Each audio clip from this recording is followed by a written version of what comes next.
खबर उत्तर प्रदेश कानपुर से। प्रधानमंत्री आवास योजना, पीएम मुद्रा लोन जैसी लाभकारी योजनाओं का भोले भाले लोगों को झांसा देकर ठगी करने वाले गिरोह को कानपुर पुलिस ने धर दबोचा है। पुलिस ने मामले में 4 आरोपियों को गिरफ्तार किया है, जिनसे पुलिस द्वारा पूछताछ जारी है। जानकारी के अनुसार कानपुर कमिश्नरेट पुलिस द्वारा साइबर अपराध के 4 अंतर जनपदीय गिरोह के सदस्यों को गिरफ्तार किया गया है। पुलिस उपायुक्त पूर्वी श्रवण कुमार के नेतृत्व में छकेरी पुलिस ने इस गिरोह का खुलासा किया है, जिसकी जानकारी एक प्रेस वार्ता के दौरान डीसीपी पूर्वी श्रवण कुमार ने दी। मीडिया से आगे बात करते हुए उन्होंने बताया कि सरकारी योजनाओं के नाम पर ठगी करने वाले गिरोह के 4 शातिरों को गिरफ्तार किया गया। शातिर फर्जी नंबरों से कॉल करके झूठे मुकदमे में फंसाने, डिजिटल अरेस्ट और फर्जी पुलिस अधिकारी बनकर लोगों से ठगी करते थे। लोगों को फंसाकर उनके फर्जी आधार कार्ड, पैन कार्ड तैयार कर दस्तावेज से फर्जी खाता खुलवाना तथा चेकबुक व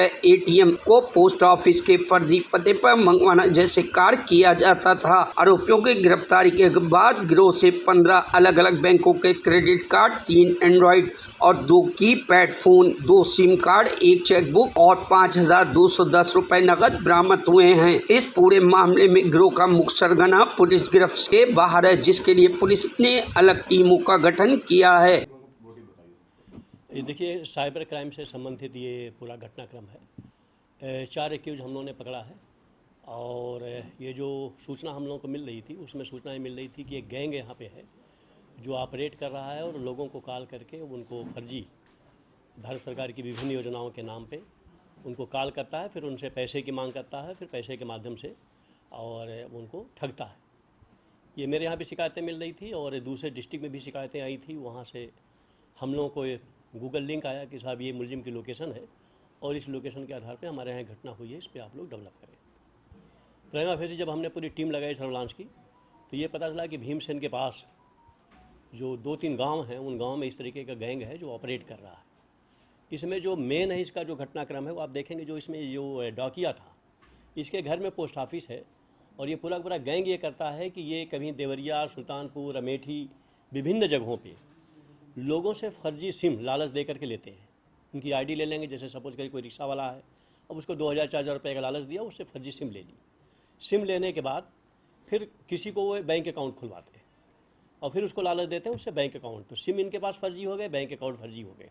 बैंक अकाउंट भरते समय ये करते ये हैं कि उसमें नंबर अपना डालते हैं, वो जो फर्जी वाला सिम होता है उसका नंबर अपना डालते हैं और एटीएम भी उसी पे लेते हैं और पता अपना यहाँ का देते हैं। पता अपने घर का नहीं देते हैं, पता अपने गांव का देते हैं, नाम को देते हैं। और फिर जब बैंक से चीज़ें डिलीवरी होती हैं या जो वहाँ से जो सिम डिलीवरी होती है वो जब डाक खाने पे आती है, तो लोकल जो डाकिया है वहाँ पे ये करता क्या है कि ये उनको जा कर के डिलीवरी करता है। हमने जो पता किया इसमें पूरी गैंग में कि ये सुबह से शाम तक लग जाएंगे, गाँव से बाहर खेतों में चले जाते हैं, दिन भर बैठे रहेंगे और लोगों को कॉल करते रहते हैं। वो एक सीरीज़ का नंबर उठाते हैं, उस सीरीज़ के नंबर में कॉल करेंगे और दिन भर में सपोज करिए 10-100 लोगों को कॉल किया तो 8 से 10 या 5 से 7 लोग फंस गए। जैसे फंसता है वो उसको कहते हैं भाई इस अकाउंट में पैसा डालो और तुम्हारा ये हो जाएगा। उस अकाउंट में पैसा डालते हैं, पैसा डालने के बाद फिर जैसे पैसा आता है और अकाउंट में चूँकि एटीएम इनके पास होता है तो इनको जाने की भी आवश्यकता नहीं पड़ती, अकाउंट से पैसा बाई हैंड निकाल के कैश अपने पास रख लेते हैं। इसमें जो कॉल करता है, सबसे महत्वपूर्ण बात है, जो कॉल करता है उसको टोटल जो मनी आती है, सपोज करिए 1 लाख आई तो उसका 20% उसका है कि वो उसने अगर दिन भर में मान लीजिए 5 कस्टमर को या 5 को उसने फ्रॉड की और उसमें 5 लाख रुपए आए तो 1 लाख रुपए वो अपना कमीशन लेता है, बाकी फिर इनमें आपस में बढ़ता है। मैं इसमें डाक विभाग जो है उसको भी मैं लेटर लिख रहा हूँ कि आपने जो अपने गाँव में डाक खोला है वहाँ पे जो पते आ रहे हैं वो पते एक्चुअल नहीं हैं, क्योंकि वो वहाँ पे दे देते हैं, गाँव का नाम देते हैं, फर्जी देते हैं और ले जाकर उनको डिलीवरी कर जाते हैं।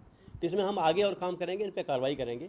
ये 2-3 गाँव इस तरीके के रैकेट में पूरे इन्वॉल्व हैं और मेरा यह है कि पहले इनको जेल भेजें, इनको डॉक्यूमेंट बेस्ड बनाएं, इनका एक रिकॉर्ड तैयार करें, ताकि इस तरीके की जो एक जनता के साथ ये ठगी कर रहे हैं, जो जनता परेशान हो रही है, क्योंकि ये डिफरेंट डिस्ट्रिक्ट, डिफरेंट स्टेट में कर रहे हैं, तो जाहिर सी बात है पुलिस के लिए उतना बड़ा एक परसू करना मुश्किल काम होता है। 30,000, 35,000, 40,000 रुपये के लिए एक नॉर्मल आदमी मुकदमा लिखाने नहीं जाता है कि कौन इस पछड़े में पड़े।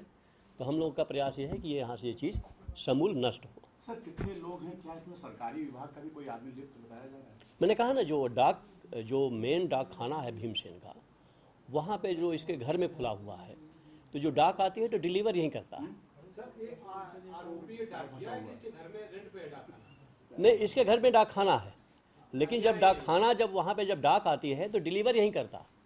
और डिलीवर ये करता है, उसका प्रोसेस ये है कि जैसे डाक खाना आता है उन्होंने एग्जैक्ट अपना नाम पता नहीं देते, और क्योंकि फर्जी सिम है, फर्जी अकाउंट है, तो उस अकाउंट से वो जब तक सिम चलती है, सपोज करिए 2 दिन 4 दिन 10 दिन चला, जब तक वो सिम ब्लॉक नहीं होती या कंपनी में कंप्लेन नहीं जाती है, तब तक उससे वो जनता को ठगते रहते हैं। अभी इनके मैंने पूरे अकाउंट निकलवा रहा हूँ, क्योंकि अब बहुत जगह बहुत कंप्लेन होगी, नहीं पता है इनके कॉलिंग पैटर्न, इनका कॉल डिटेल और इनके अकाउंट डिटेल में। इनके अकाउंट डिटेल में मैं देख रहा हूँ जितने इन्होंने अकाउंट निकाले हैं उसमें कब कब किन के पैसे आए हैं कहाँ से, फिर उससे पता चलेगा कि एक्चुअल कहाँ से पैसा इनके अकाउंट में आया।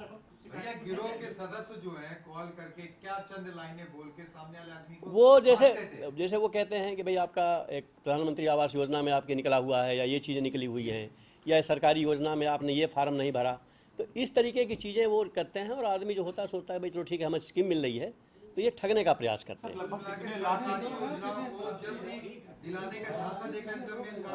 मैंने कहा ना कि अब एक आदमी जब उसको होता है घर में, जैसे लेडीज़ हैं या बुजुर्ग हैं, अब नहीं पता होता है, और उसमें वो जब प्रयास करते हैं नहीं हम आपको दिलवा देंगे, या आपका ये रिकॉर्ड कम है या ये चीज़ें कम है, तो अब ठगने के हैं। तो मैंने कहा ना सुबह से शाम तक 100 लोगों से बात कर रहे हैं, हो सकता है 90 लोग अलर्ट हों, लेकिन 10 लोग फंस जाए। कितने लाख की बरामदगी है? क्या कितने लाख की बरामदगी है? नहीं, इसमें 4 लोग बरामदी हैं, पूरा उनका डॉक्यूमेंट तैयार हुआ है, अकाउंट का हम लोग कर रहे हैं।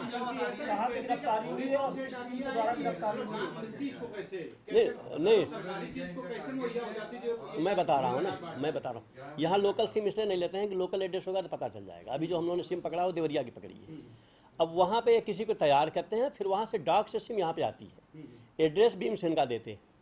जैसे डाक पे आती है, डाकिया को पता है, जिसके घर में डाक खाना है उसको पता है कि ये सिम हमको किसको डिलीवर करनी है, वो सिम उसको फर्जी नाम से डिलीवर हो जाती है। नाम भी एग्जैक्ट नहीं होता गाँव का। कुल मिला के जिसके घर में मुकेश है, जो जिसके घर में पोस्ट ऑफिस खुला हुआ है, गैंग का सरगना है एक तरीके से। नहीं, सरगना तो और है, दूसरा है जो अभी नहीं पकड़ा गया है। बरामदगी इनसे पूरा का पूरा डॉक्यूमेंट तैयार हुआ है, आपने देखा, पूरी फर्जी सिम, फर्जी सेट, फर्जी आईडी, एटीएम सब पूरे बरामद हुए हैं। और इसमें चकेरी की 2 घटना एटीएम का जो है था वो भी खुला। नहीं, डिटेल हमारी टीम लगी हुई नहीं, बताया ना, वही मैं बता रहा हूँ ना, पूछताछ में ही तो बता रहा हूँ ये पूरी चीज़। अब वो डाटा से देखे कौन बताता है, वो तो जितने पकड़ गए उतने बता दिया, लेकिन बाकी चीज़ इसका डिटेल हम खंगाल रहे हैं। और प्रयास ये है कि ये जो 2-3 जो वहाँ पे गांव है जो इस तरीके का नेक्सस है, और ये उसको हम लोग क्रश करें और उसको ख़त्म करें। Bureau report, news hub Bharat.